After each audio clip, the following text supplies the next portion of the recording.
Good morning, everyone. Welcome to Unique Coaching Classes Bajaj Nagar. So, students, today we are going to learn or see the answers of English workshop on the page number 13.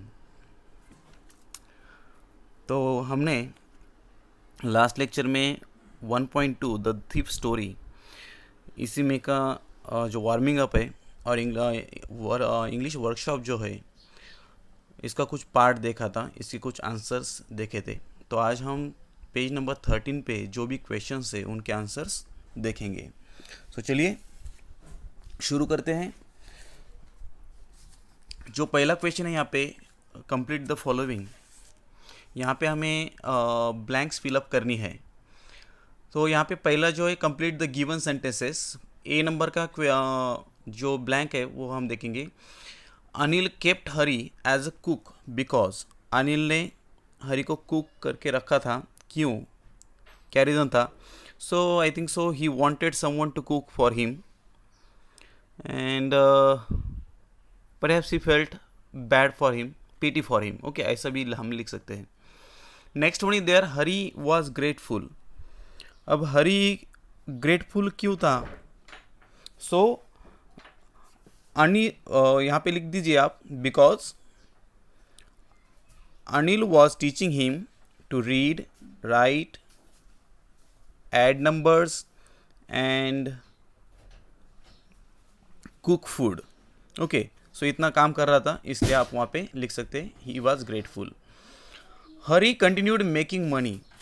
अब हरी कैसे पैसे कमा रहा था, तो इसका answer हम यहाँ पे लिख सकते हैं by cheating Anil while buying the day's supplies। Okay, तो नेक्स्ट क्वेश्चन है अभी यहाँ पे, यहाँ पे and Anil didn't hand Hari over to the police. तो इसका रीज़न क्या है हमें बताना है, क्यों उसने पुलिस के पास उसे दिया नहीं है। So I think so Anil realised that Hari robbed him, but he came back as he had a change of heart। यहाँ पे आप लिख सकते हैं। एंड लास्ट का जो है, the moral of the story हमें देना है। The moral of the story is, लिख लीजिए, if we are good people और if we are good other or others are good to us in return। okay, next one is there 6 number, think and write in your own words in your notebook। तो यहाँ पे जो पहला question है अभी, ए number का question है, why did Anil employ Hari as a cook although he could not afford to pay him। अब वो उसे पे नहीं कर सकता था, फिर भी उसने कुक करके वहाँ पे उसे रखा था। तो उसका रीज़न क्या हो सकता है। तो मैं ऐसा कह सकता हूँ कि लाइक हरी वांटेड, आप लिख लीजिए please, Hari wanted to work for Anil and he was satisfied with the provision of food and accommodation instead of being paid। So Anil questioned him whether he could cook and Hari lied that he could। So therefore, or we can call as so, Anil hired Hari as a cook although he could not afford to pay him। Okay, चलिए आगे बढ़ते हैं। What did Hari learn from Anil in the beginning। अब शुरुआत में उसने क्या सीखा था उनसे। So I think so he learn to write and I think so add numbers, yes or no। Add numbers. Okay. Write or read, I think so. Write or read. ये लिख लीजिए. सी नंबर है, why didn't Anil hand over Hari to the police?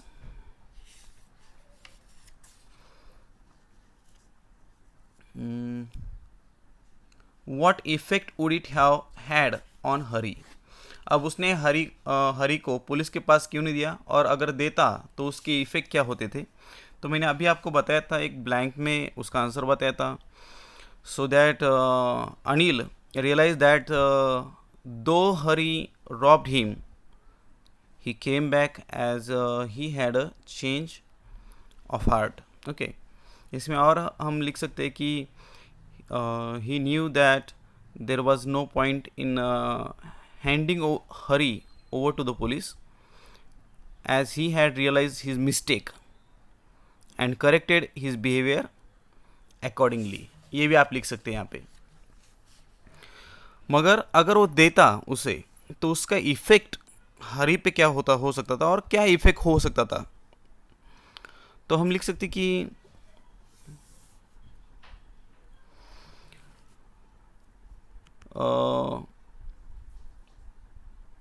Like कैसा कर सकते हैं.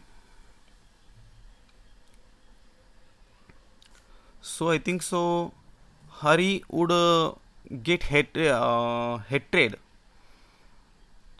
or a feeling of hatred about Anil.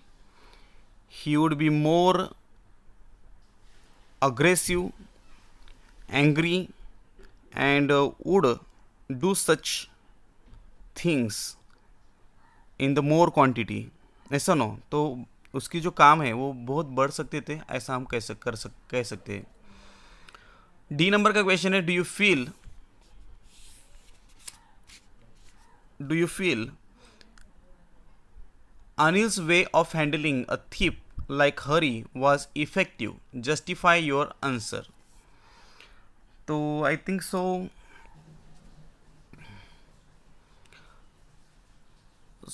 actually he is Anil comes through as a wise person. He believes in the goodness of human beings.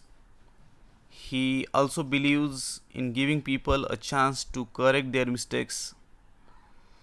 Okay, ऐसा एक व्यक्ति है, देखो. So he did not make a hue and cry about his money, but he focused on the fact that Hari realized his mistake. Okay, so I think so, like in my opinion, Anil's way of handling Hari was not only effective but also had a long lasting impact on Hari. So he saw that he was repentant and had returned the money he had stolen.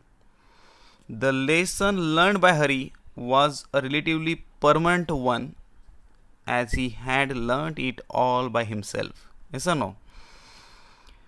So this will be the answer of it. E number का question है, what tact had Anil used to change Hari's dishonest veg.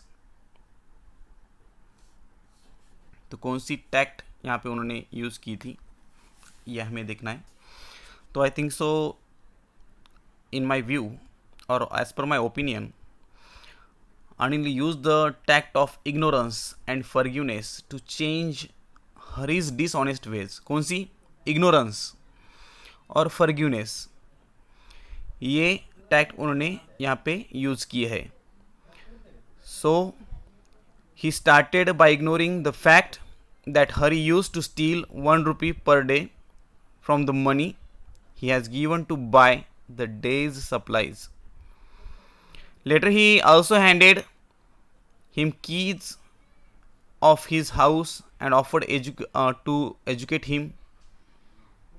Okay, he kindled him the dream to become a really big man who is clever and respected.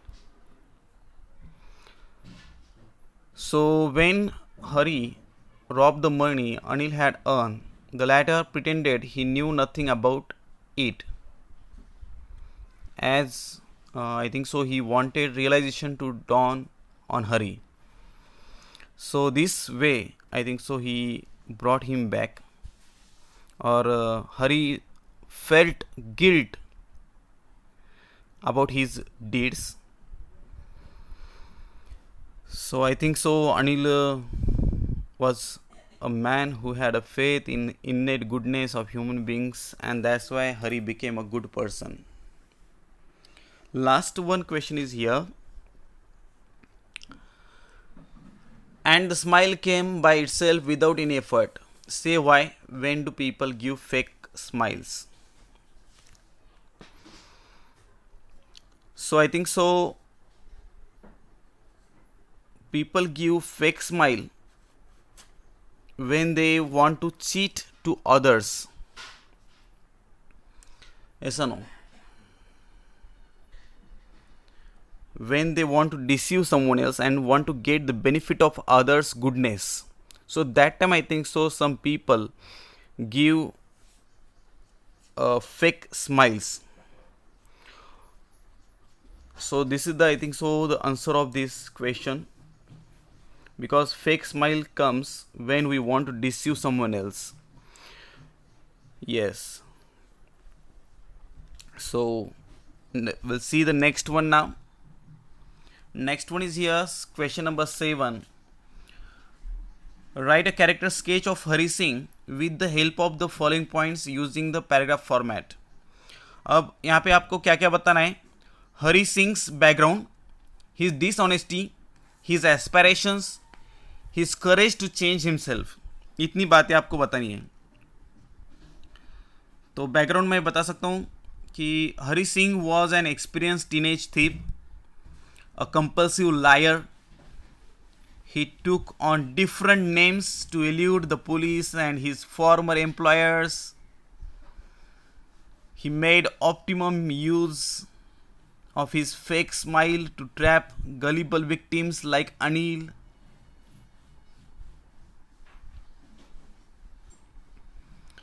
An expert at face reading, he knew exactly which person he could ensnare as a potential victim. अब उसके aspirations क्या थे, dishonesty और उसकी जो background है वो हमने देख लिया. So I think so he aspire to read, write and learn arithmetic so that someday he could become a big, clever and respected man. And his courage to change himself, ये हमें बताना है.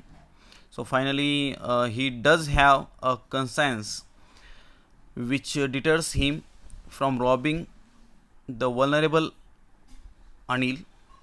His courage to transform himself and the risk he is willing to take for it is exceptional. तो ऐसी बहुत सारी बातें आप यहाँ पे बता सकते हैं. Next one is here. यहाँ पे आपको WH क्वेश्चंस बनाने हैं. तो मगर पहले मैं आपको बता दूँ कि WH क्वेश्चन का जो फॉर्मूला है, पहले आता है WH वर्ड प्लस आता है हेल्पिंग वर्ब, उसके बाद में आता है सब्जेक्ट, वर्ब, ऑब्जेक्ट, कॉम्प्लीमेंट, और उसके बाद में आता है प्लस क्वेश्चन मार्क. ये फॉर्मूला उसका. तो पहला क्वेश्चन है यहाँ पे, I hurried back to the room. अब ये टू द रूम क्या बता रहा है? सो टू द रूम बताता है यहाँ पे एक प्लेस. अगर प्लेस इंडिकेट करता है तो हमें शुरुआत करनी होती है उस क्वेश्चन की वेयर से. तो हम यहाँ पे पहले लेंगे where as a WH word, WH question. So WH word हमने यहाँ पे ले लिया है वेयर. उसके बाद में हेल्पिंग वर्ब. अगर हम यहाँ पे देखें कि हेल्पिंग वर्ब नहीं है इस क्वेश्चन में, तो हरीड बैक जो एक सेकंड फॉर्म में वर्ब है, तो अगर सेकंड फॉर्म में है तो हम वहाँ पे टू डूज का हेल्पिंग वर्ब ले सकते हैं, वो है did. So where did, subject है आई, वेयर डीड आई, उसके बाद में वर्ब देना है. तो अगर आपने डीड लिया है तो यहाँ पे आपको first form of the verb लेना पड़ेगा. Where did I come back, और आई का आप यहाँ पे यू भी कर सकते हैं. Where did you hurry, where did you hurry. ये आप यहाँ पे लिख सकते हैं क्वेश्चन मार्क। दूसरा क्वेश्चन है यहाँ पे, I had made a study of men's faces. तो यहाँ पे ऑफ के बाद में जो भी आया है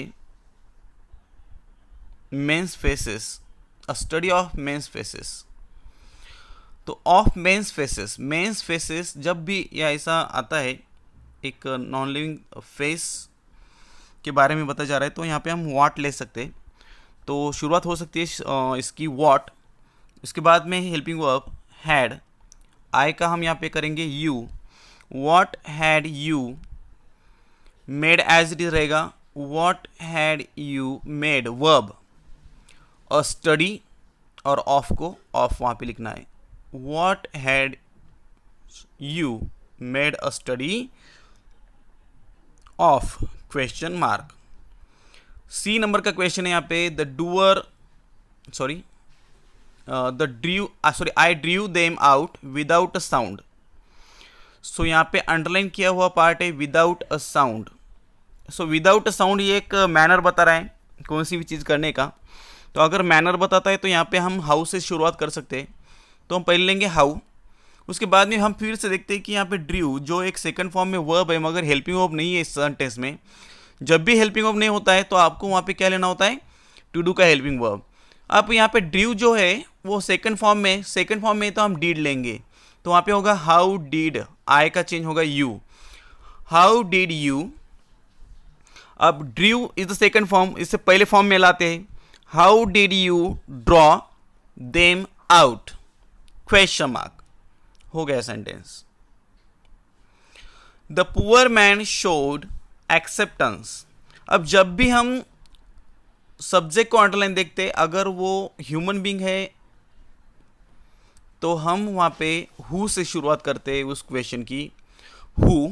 उसके बाद में बताया गया है हेल्पिंग वर्ब, मगर हु के लिए हम टू डू का हेल्पिंग वर्ब लेते नहीं है। तो हम यहाँ पे डायरेक्ट जो है वर्ब लेंगे, क्योंकि सब्जेक्ट तो अंडरलाइन है, जो अंडरलाइन पार्ट होता है वो हम वहाँ पे नहीं ले सकते। हु शोड एक्सेप्टेंस, ऐसा एक सिंपल क्वेश्चन है ये, क्वेश्चन मार्क। ई नंबर का है, I made tea in the morning. अब इन द मॉर्निंग बता रहा है टाइम, वक्त बता रहा है, so you can start the sentence with when. अब made is the second form of the verb, फिर से करो टू डू का helping verb, when did, I का चेंज होगा you, when did you, made will turn into make because we take here did, when did you make tea question mark. ये हो गया इसका आंसर। तो अब एक ही यहाँ पे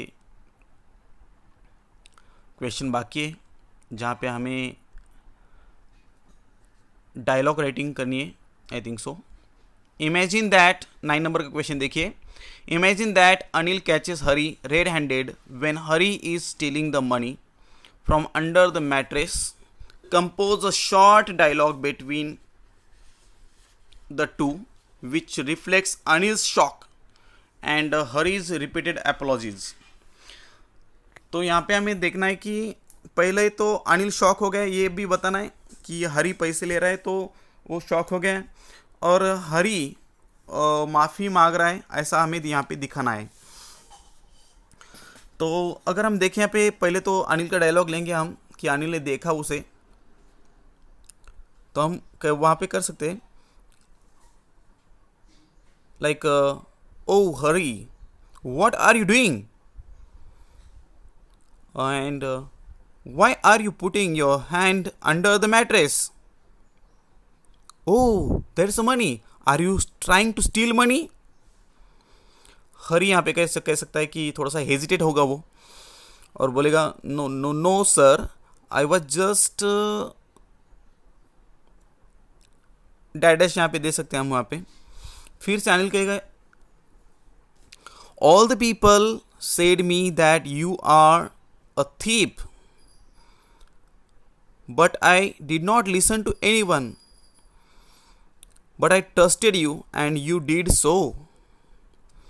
हरी अब यहाँ पे कह सकता है एपोलॉजी एक्सप्रेस करेगा यहाँ पे sir I am sorry, I was not trying to steal your money. Anil यहाँ पे कह सकता है अभी,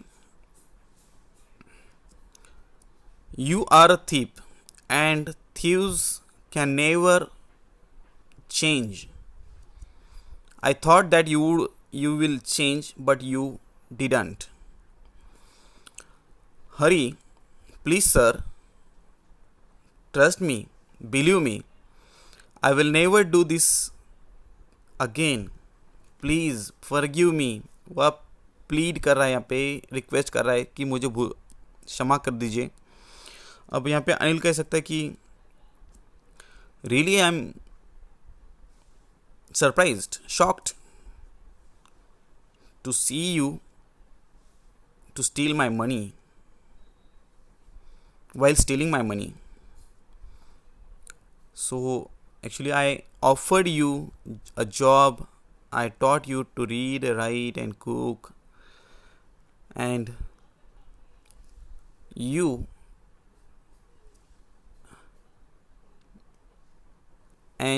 this is how you repay me. So Hari यहाँ पे कह सकता है, sir please believe me, I will never betray your trust ever again, I will change from this moment, sir please forgive me for my mistake, I promise you I will never do this again. ऐसा हम वहाँ पे लिख सकते हैं। तो I think so we have completed the workshop of second lesson. So remaining और the next lecture में हम नेक्स्ट जो भी लेसन है उसका एक वार्मिंग अप और इंग्लिश वर्कशॉप देखेंगे। So thank you very much, bye.